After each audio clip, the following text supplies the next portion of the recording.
On va passer au second. Monsieur Schneider.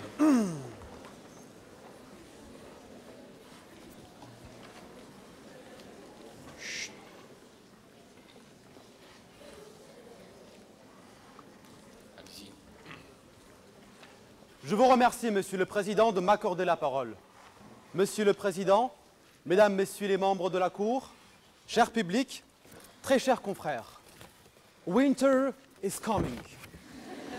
L'hiver approche et avec lui, les esprits se gèlent, les liens familiaux se brisent et l'amour se givre. Le silence des plaines glacées et enneigées déverrouille la haine jusqu'à résigner tout l'espoir en l'humanité.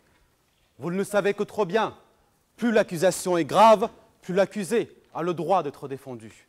C'est pourquoi je vous démontrerai que dans le cri de ce procès kafkaïen, ma cliente, Anna, princesse du royaume d'Arendelle, a été victime de multiples dommages, a été réduite en servitude, en esclavage, et n'a accompli que son devoir pour sauver son royaume. Aujourd'hui, je suis voué à plaider la justice, la raison et le juste. Mais les racines même de cette discorde doivent vous être présentées afin de comprendre chaque minutieux détail de ce dossier. Tout commence par une enfance pour ces deux sœurs, qui a été réduite à cause du décès de leurs parents. Et malheureusement, alors que l'heure est à la consolidation du socle familial, ces deux orphelines n'ont eu de cesse de s'éloigner au fil des années. Cette situation s'est empirée, s'est dégradée, au point où les sombres et obscurs couloirs du palais permettaient encore à leurs regards de se croiser. Anna, pure d'esprit, aussi blanche que neige, au lieu d'être protégée des dangers de la vie, a été exposée aux colères meurtrières de sa sœur, au péril de sa vie. Souvenez-vous, alors qu'elle n'était qu'une enfant, Elsa n'avait déjà aucune empathie envers sa cadette, et son désir le plus secret, le plus enfoui, gravitait autour de ses pensées. Régner sans foi ni loi. Toute la pléthore de cette chimère viscérale remonte à sa jeunesse. Cette jeunesse destructrice a su montrer les preuves d'une redoutable envie de s'en prendre à ma cliente. Souvenez-vous de cette époque où Anna, âgée seulement de 6 ans, avait subi les foudres de sa sœur en pleine tête, la plongeant ainsi dans le coma. Le soupçon de l'esquisse d'une frénétique perversion avait germé il y a donc bien longtemps. Faisons donc l'examen de cette affaire avec ce prisme d'analyse. Monsieur le Président, Mesdames, Messieurs les membres de la Cour, nous sommes en présence d'un sombre personnage doté de pouvoirs s'apparentant à de la sorcellerie. Elsa est capable de projeter de dévastatrices et tranchantes foudres de glace, et aucune omerta sur cette réalité ne pourra être posée par mon confrère. Oh, je ne serais pas surpris de constater que c'est une disciple du redoutable seigneur Sith, le comte Dooku. Je vous invite donc à ne pas perdre de vue le point d'ancrage de ce dossier. La profonde, l'intense, l'extrême jalousie d'une sœur qui envie le bonheur et qui est prête à tout pour empêcher un rêve de se réaliser. Épouser un prince charmant, aveugle de la réalité, avare d'une vie imaginée, Elsa a succombé à ses désirs tant espérés. Hier encore, elle avait 20 ans, mais cette bohème n'était qu'éphémère. Il lui fallait rattraper le temps perdu, mais sans courir à sa perte. Il lui fallait donc un plan infaillible. Lui faire croquer une pomme empoisonnée, déjà vu. Mais tailler une branche avec doigté, en voilà un plan d'une fermeté inébranlable. En attirant Anna dans le somptueux jardin du royaume, la cliente de mon confrère venait de réveiller la rage qui l'abritait, qui sommeillait en elle depuis son enfance. Maître Jacques Vergès disait donc vrai. C'est quand le destin le broie que l'homme révèle sa véritable essence. Une fois sa stratégie établie, et après avoir fragilisé les branches, Elsa invita ma cliente à grimper sur ce vieux chêne. Cette infraction préméditée commençait donc à s'exécuter. Le modus operandi était ingénieux. Quoi de plus astucieux que d'attirer la proie dans la tanière du loup en lui faisant des yeux doux? Mais Anna ne s'attendait pas à ce que ma cliente lui cède la place. Honneur à l'aîné. C'est donc sans aucune contrainte et de plein gré que cette tacticienne, dans la plus grande adversité, apercevait son propre piège se refermer contre elle sous une avalanche de fatalité. Nous sommes donc en présence d'une tentative interrompue de meurtre avec préméditation. Mais le destin, cet adepte des jeux de hasard et d'aléas, a entendu les saintes prières d'Elsa. Cette dernière finit par chuter sur ma cliente. L'important n'était pas la chute, mais l'atterrissage. Le meurtre a été évité, certes, mais le dessein de la reine promise fut atteint. Les préjudices de ma cliente sont loin d'être dérisoires. Un pouce tordu, une fracture du nez, et en raison des incisives cassées, Anna ne pouvait plus mâcher et devait s'alimenter à l'aide d'une paille. Une paille, Monsieur le Président. Vous vous imaginez déguster un smoothie de choucroute à longueur de journée? Face à une telle pratique, le défunt Jean-Pierre Coff ne durait sans aucun doute. C'est de la... Vous connaissez la suite. Mais cette tentative criminelle a surtout entraîné des souffrances esthétiques, entièrement défigurée. Plus personne ne la reconnaissait. Même le profil de Depardieu avait plus de succès. Mais la pauvre, cette petite princesse, si fragile, s'imaginait déjà s'installer avec son bien-aimé dans leur nouveau pavillon vendu par M. Pinel à des conditions fiscales très avantageuses. Mais depuis cette tragédie, Christophe ne voulut plus entretenir de relations charnelles. Dans cet air où le bonnet du balcon l'emporte piètrement sur la matière grise, ce petit effronté n'a pas attendu le déluge pour la délaisser et l'abandonner. Imaginez donc l'état d'effroi de ma cliente.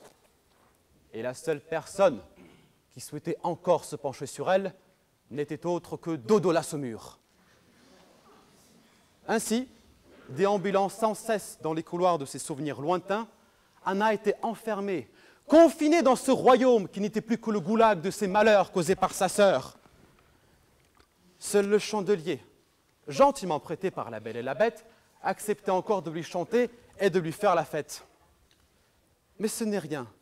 Ce n'est rien par rapport à ce qu'elle a dû endurer. Ce n'est rien par rapport au traitement qu'Elsa lui a infligé, cette princesse Cruella. N'étant plus qu'un objet pour assouvir ses volontés, ma cliente a été réduite en esclavage. En esclavage, même si la théorie de Laurence Rossignol voudrait qu'elle aurait été consentante. Mais retenue par son armature sentimentale envers sa sorcière bien-aimée, Anna obéissait malgré la persécution qui l'étouffait. Trop de personnes n'ont souffert de ce type de traitement, alliant humiliation, châtiment et dénigrement. Souvenez-vous de Quasimodo, souvenez-vous de Cendrillon, qui a été jugé il n'y a pas si longtemps entre ces mêmes murs. Comment peut-on alors envisager qu'Elsa soit promise au trône? Est-ce qu'un être royal peut avoir une telle conduite? Je dis non. Bafouant la dignité humaine, sans aucune compassion, sans aucun remords, la cliente de mon confrère, connaissant la vulnérabilité apparente d'Anna, lui faisait subir avec désinvolture des corvées à n'en plus finir. Il fallait que le château soit toujours propre, nettoyé, balayé, astiqué. En voilà à quoi une princesse était condamnée, manier le manche toute la journée. Alors, honorables membres de la cour, ne vous détrompez pas. Elsa n'est pas vierge comme l'agneau qui vient de naître. Feriez-vous confiance à une future reine prête à commettre l'impensable? En instaurant même une ère glaciaire, Elsa a privé le royaume de tout contact avec le monde extérieur, où même le Père Noël ne parvenait plus à y accéder, plongeant ainsi des familles entières à vivre dans l'apocalypse. Ressentez la tristesse de nos enfants, de vos enfants. Elle a même décidé de donner vie à une créature de neige abominable afin d'y imposer sa barbarie. Ce Frankenstein de neige, ce bibendum de la piste rouge n'était que le miroir de son âme. Voué à une destruction glaciale, le royaume aura bientôt le visage des vestiges de Palmyre. Et une fois reine, il n'y aura que le soleil qui sera au-dessus d'elle. Donnez du pouvoir à un homme et on verra sa vraie nature. Imaginez un instant qu'Elsa prenne les rênes. Imaginez-vous un système où les concessions caviar seront légion, où Xavier Bertrand, employant des méthodes fascistes, sera ministre des salaires, où les comptes offshore se prolifèrent, où le temps de parole sera réduit, où toute forme de manifestation sera réprimandée. Est-elle un bourreau de travail? Elle n'hésitera pas à proclamer « Ma loi est juste nécessaire ». Comment ne pas s'exclamer? Comment ne pas se révolter face à une si sombre destinée? Afin de conjurer ce triste sort, ma cliente devait réagir. Et ce qu'elle s'apprêtait à faire ne relevait d'aucune intention de vengeance et d'assassinat, la seule arme qui reste aux humiliés, pourrait-on vous dire. Libérer, délivrer, c'est le message qu'Anna souhaitait adresser, un sentiment de courage s'imprégner de ma cliente qui avait pour seul objectif de protéger son royaume. Ainsi, le nouveau mouvement, ni de gauche ni de droite, était en marche. Malgré tout l'amour qu'elle a pour Elsa, ma cliente n'a eu guère d'autre choix que de l'enfermer, tout comme l'avaient fait ses parents, en espérant secrètement que le brûlant démon qui l'abritait allait s'évaporer. Elle n'a donc agi que par état de nécessité. Tout comme Brassens, elle était prête à mourir pour des idées, l'intérêt commun face à l'intérêt privé. Le choix était évident. Celui qui sauve une vie sauve l'humanité. Et dans ce monde alarmant, certains acceptent de se sacrifier pour que dans l'immobilité mortelle, quelque chose se mette à vivre, à bouger, à questionner, à déranger.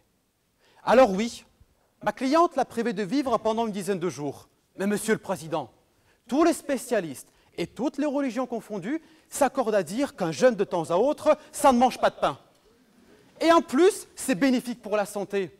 Ma cliente lui a certainement évité d'astronomiques dépenses en cure d'amaigrissement et autres régimes du camp.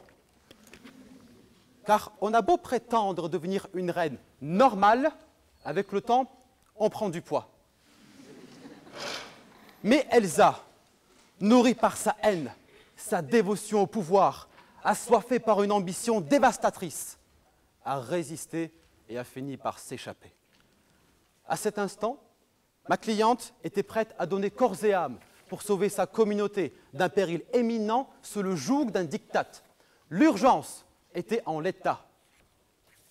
Épris de panique, Anna pensait que la composition magique de cette pantoufle, qui avait jadis fait ses preuves, souvenez-vous, allait faire ressortir la beauté et la lumière du cœur de sa sœur. Monsieur le Président, Mesdames, Messieurs les membres de la Cour, qu'avait vu ma cliente dans ce miroir? A-t-elle vu le doux reflet de sa sœur qui a partagé son enfance? Ou a-t-elle vu le spectre démoniaque rongé par le côté obscur de la force? Anna souhaitait uniquement empêcher sa sœur de s'évader afin que le royaume ne soit exterminé. Mais mettre sa vie en danger, jamais de la vie. Anna, cette petite rouquine aux gènes capillaires de viking, incarnant la douceur, la gentillesse, qui ne pense qu'à rire et à danser, ne visait en aucun cas le coma, et encore moins le meurtre. Comment une princesse, aussi innocente et sincère, peut avoir une telle intention? Je vous dirai que l'unique personne qui souhaite devant vous exploiter la justice pour assouvir une quelconque vengeance n'est autre qu'Elsa elle-même, l'incarnation de la déesse Némésis dans l'ombre de la sainte Thémis. Aujourd'hui, ma cliente et moi, nous nous remettons à la force du droit, au glaive de la raison, pour lever le voile sur la culpabilité d'Elsa. Pour toutes mes demandes, je m'en remets à mes conclusions. Monsieur le Président, Mesdames, Messieurs les membres de la Cour, je vous remercie pour votre attention.